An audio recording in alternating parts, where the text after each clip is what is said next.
മുതിർന്ന കോൺഗ്രസ് നേതാക്കളുടെ യോഗം ഡൽഹിയിൽ ചേരുകയാണ്. മല്ലികാർജ്ജുൻ ഖാർഗെ അധ്യക്ഷത വഹിക്കുന്ന യോഗത്തിൽ ഡൽഹിയിലുള്ള പ്രധാന ദേശീയ നേതാക്കളെല്ലാം പങ്കെടുക്കുന്നുണ്ട്. അനൂപ് ദാസ് വിവരങ്ങളുമായി ഡൽഹിയിൽ നിന്നുണ്ട്. അനൂപ്, എന്താണ് യോഗത്തിന്റെ പ്രധാന അജണ്ട? കേരളത്തിൽ നിന്ന് ആരൊക്കെയുണ്ട്? കേരളത്തിൽ നിന്ന് ശശി തരൂർ മാത്രമാണ് ഈ യോഗത്തിൽ പങ്കെടുക്കുന്നത്. യോഗം ഇവിടെ ഇപ്പോൾ അക്ബർ റോഡിലെ AICC നേരത്തെയുള്ള ആസ്ഥാനത്ത് യോഗം നടന്നുകൊണ്ടിരിക്കുകയാണ്. രാഹുൽ ഗാന്ധി, ഒപ്പം KC വേണുഗോപാൽ, സച്ചിൻ പൈലറ്റ് ഉൾപ്പെടെയുള്ള പ്രധാനപ്പെട്ട നേതാക്കളെല്ലാം നേരിട്ട് തന്നെ ഈ യോഗത്തിൽ പങ്കെടുക്കുന്നു. പാർട്ടിയുടെ അധ്യക്ഷൻ മല്ലികാർജ്ജുൻ ഖാർഗെ ഓൺലൈനായിട്ടാണ് യോഗത്തിൽ പങ്കെടുക്കുന്നത്.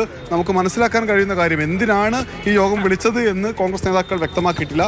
എങ്കിലും ലഭിക്കുന്ന വിവരമനുസരിച്ച് ഈ വെടിനിർത്തലിന് ശേഷം നിലവിലുള്ള സാഹചര്യം വിലയിരുത്തുക, ഇപ്പോൾ ട്രംപ് ഒരു മധ്യസ്ഥത വഹിച്ചിട്ടാണ് ഈ പ്രശ്നം പരിഹരിച്ചത് എന്ന വിഷയം വളരെ ശക്തമായി ഉയർത്തിക്കൊണ്ടുവന്നു. കേന്ദ്ര സർക്കാർ സ്വീകരിക്കുന്ന നിലപാടുകളൊപ്പം തന്നെ BJP മുന്നോട്ട് വെച്ചിട്ടുള്ള രാഷ്ട്രീയ ക്യാമ്പയിൻ, ഇതിനെല്ലാം മറികടക്കും വിധമുള്ള രാഷ്ട്രീയ പ്രചാരണത്തിന് വേണ്ടിയുള്ള ആലോചനയ്ക്കായിട്ടാണ് ഈ യോഗം ചേരുന്നത് എന്നാണ് ലഭിക്കുന്ന വിവരം. എന്തായാലും ഞാൻ നേരത്തെ സൂചിപ്പിച്ച പോലെ തന്നെ രാഹുൽ ഗാന്ധി, പ്രിയങ്ക ഗാന്ധി, KC വേണുഗോപാൽ ഉൾപ്പെടെയുള്ളവർ നേരിട്ട് യോഗത്തിൽ പങ്കെടുക്കുന്നു. കേരളത്തിൽ നിന്ന് ശശി തരൂർ മാത്രമാണുള്ളത്.